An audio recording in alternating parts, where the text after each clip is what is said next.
जय हिंद साथियों, welcome to self study classes with Sumit Jain YouTube channel में आप सभी का स्वागत है। दोस्तों, हिंदी शिक्षा शास्त्र से संबंधित आज का हमारा ये दूसरा टॉपिक है भाषा शिक्षण के सिद्धांत। ठीक है, भाषा शिक्षण के हमें सिद्धांत पढ़ना है पेडागोजी में, हिंदी पेडागोजी में। ठीक है, तो भाषा शिक्षण से संबंधित कुछ सिद्धांत। इससे पहले जो हमारा पार्ट था, एक फर्स्ट पार्ट था भाषा अधिग्रहण वाला, वो हो चुका है, वो भी देखें। ठीक है, और पर्यावरण से संबंधित बहुत सारे जो है वीडियो आपके डल चुके हैं पूरे कोर्स से संबंधित, तो वो जरूर देखें। और साथ ही अभ्यास प्रश्न भी डल चुके हैं, तो वो जरूर देखें। ठीक है, और आप हमारे टेलीग्राम ग्रुप से जरूर जुड़ें। टेलीग्राम ग्रुप में बहुत सारा एक ग्रुप है, बहुत लोग इसमें जुड़े हैं। तो टेलीग्राम ग्रुप में जुड़ने के लिए टेलीग्राम ऐप डाउनलोड करो, फिर उसमें सर्च करना है IAS study trick. IAS study trick आप सर्च करेंगे और उसमें ज्वाइन हो जाना है। ठीक है, जहां पर आपको PDF और स्टडी मटेरियल प्रेषित किया जाता है। तो आज हम भाषा शिक्षण के सिद्धांत पढ़ने वाले हैं और ये पार्ट 2 है। ठीक है, अभिप्रेरणा एवं रुचि का सिद्धांत। सबसे पहला जो हमारा है वो क्या है, अभिप्रेरणा एवं रुचि का सिद्धांत। तो इस सिद्धांत के अनुसार भाषा तथा उसकी पाठ्य सामग्री के प्रति रुचि उत्पन्न करना आवश्यक है। ठीक है, शिक्षण प्रणालियों का चुनाव बच्चों की रुचि एवं आवश्यकताओं के अनुरूप किया जाना चाहिए। अब आपको यहाँ एक क्वेश्चन पूछा जाएगा, आपसे पूछा जाएगा कि बच्चों की शिक्षण प्रणालियों का जो चुनाव है वो किसके अनुसार किया जाना चाहिए। तब आपका उत्तर होगा, आपसे पूछा जाए बच्चों की रुचि के अनुसार, शिक्षक की रुचि के अनुसार, इस प्रकार से कुछ 4 विकल्प दिए जाएंगे। तब आपका उत्तर होगा बच्चों की रुचि के अनुसार। ठीक है, तो यहाँ से एक क्वेश्चन अवश्य बनेगा। नेक्स्ट है हमारा क्रियाशीलता का सिद्धांत, है ना। क्रियाशीलता का सिद्धांत क्या बोल रहा है कि बालक को करके सीखने में आनंद का अनुभव होता है। जी हाँ दोस्तों, करके सीखने में क्या होता है, आनंद का अनुभव होता है। क्या जो है या प्रमुख शिक्षा शास्त्री ने जैसे फ्रॉवेल, डिबी, मॉन्टेसरी ने इस सिद्धांत पर बल दिया।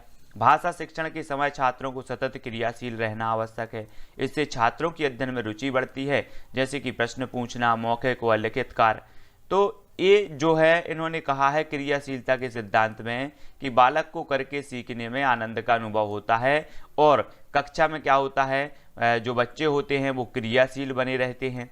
तो क्रियाशील का सिद्धांत बोला है कि यह आवश्यक है कि बच्चे क्रियाशील हों, जिससे जो है एक कक्षा रुचिकर होती है, रुचिपूर्ण होती है, बच्चों की रुचि बढ़ती है। तो कक्षा में जो है बालकों को करके सीखने के लिए मौका देना चाहिए और बालकों को क्रियाशील बनाने का प्रयास किया जाना चाहिए, ताकि जो है एक कक्षा प्रभावशाली हो सके। ये क्रियाशीलता का सिद्धांत का जो है प्रमुख माना जाता है।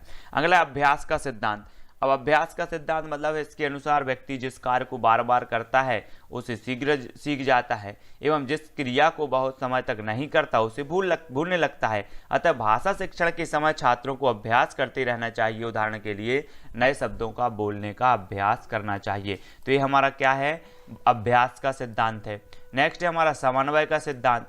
मनोवैज्ञानिकों ने यह सिद्ध किया कि बच्चे उन विषयों एवं क्रियाओं में अधिक रुचि लेते हैं जिसमें उनके वास्तविक जीवन से संबंधित हो। अतः शिक्षकों पाठ पढ़ाते समय उसे छात्रों के जीवन से जोड़ने का प्रयास करना चाहिए, जिससे छात्र उसे शीघ्र ग्रहण कर सकें। ठीक है, तो मतलब जो है कि जो व्यवहारिक जीवन में बच्चे अपने आसपास देखते हैं और उनको जिस चीज़ का अच्छा ज्ञान हो जाता है, तो आप जो भी सब्जेक्ट पढ़ा रहे हैं, जो भी विषय पढ़ा रहे हैं, उसको अपने व्यवहारिक ज्ञान से, बच्चों के व्यवहारिक ज्ञान से रिलेट करके उसको पढ़ाना चाहिए, ताकि उनको ज़्यादा अच्छे से समझ में आए। तो ये समन्वय का सिद्धांत है। ठीक है, अगला देखें व्यक्तिगत भिन्नता का सिद्धांत। जी हाँ दोस्तों, प्रत्येक बालक एक दूसरे से भिन्न होता है। जो प्रत्येक बालक होता है वो एक दूसरे से भिन्न होता है। कक्षा में छात्रों में व्यक्तिगत भिन्नता पाई जाती है। ये तो सभी को पता है कि सभी छात्र एक समान नहीं होते, सभी की बुद्धि एक समान नहीं होती। कोई प्रखर बुद्धि होता है तो कोई मंद बुद्धि होती है। मतलब जो व्यक्तिक भिन्नता का जो सिद्धांत है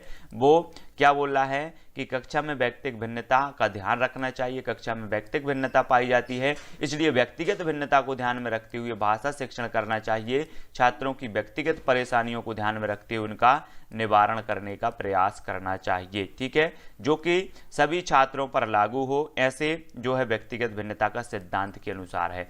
क्रम का सिद्धांत। भाषा शिक्षण का मुख्य उद्देश्य छात्रों को भाषा के सभी कौशलों में निपुण करना चाहिए, जैसे कि वाचन कौशल, श्रवण कौशल, पठन कौशल, लेखन कौशल, इन सभी कौशलों का समुचित स्थान जो है देना चाहिए। अत्यंत आवश्यक होता है सभी कौशलों को सिखाने का क्रम सही होना चाहिए, अर्थात इन्हें क्रम से जो है लिखना सिखाना चाहिए। इसका क्रम इस प्रकार है, क्रम जो है वो श्रवण, वाचन, पठन, लेखन। सबसे पहले बच्चा क्या सीखता है? श्रवण, इसके अंदर श्रवण कौशल विकसित होता है। फिर उसके बाद वाचन कौशल आता है, वाचन कौशल के बाद क्या आता है?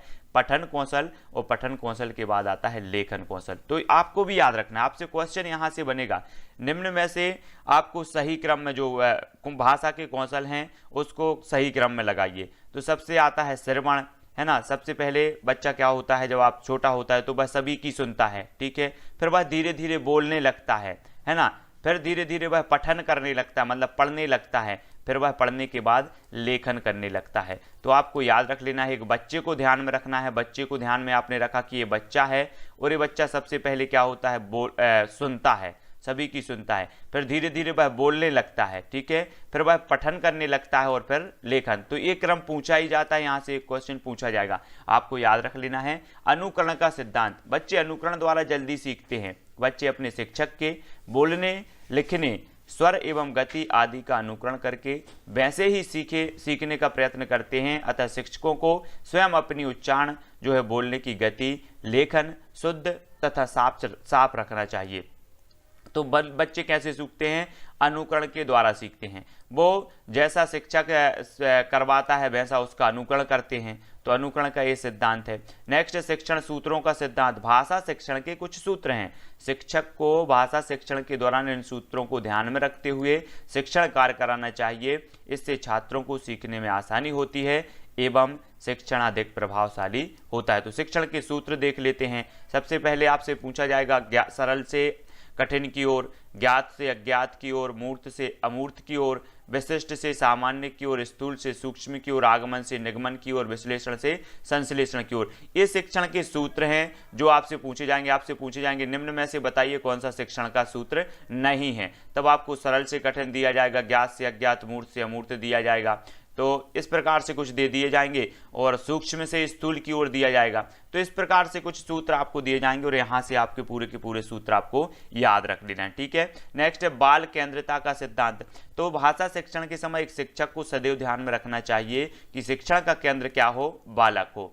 बालक की क्षमता जो है और रुचि एवं स्तर आदि का ध्यान रखकर शिक्षण कार्य करना चाहिए। तो बाल केंद्रिता का सिद्धांत, ये जो जितने भी सिद्धांत है वो आपको याद रख लेना है। सबसे पहला है अभिप्रेरणा एवं रुचि का सिद्धांत, दूसरा क्रियाशीलता का सिद्धांत, तीसरा अभ्यास का सिद्धांत, चौथा समन्वय का सिद्धांत, व्यक्तिगत विभिन्नता का सिद्धांत, क्रम का सिद्धांत, ठीक है, अनुकरण का सिद्धांत, शिक्षण सूत्रों का सिद्धांत, है ना, और बाल केंद्रिता। आपसे पूछा जाएगा निम्न में से बताइए कौन सा शिक्षण का जो है सिद्धांत नहीं है। तब आपको ये सिद्धांत पता होने चाहिए पूरे के पूरे। तो दोस्तों यहाँ हमने पूरे शिक्षण के सिद्धांत पढ़ लिए, ठीक है। इस शिक्षण के सिद्धांत यहाँ से एक क्वेश्चन आपका बनेगा। 4-5 क्वेश्चन के बारे में यहाँ पर हमने बात की, और 4-5 में से एक क्वेश्चन आपका निश्चित ही बन जाएगा।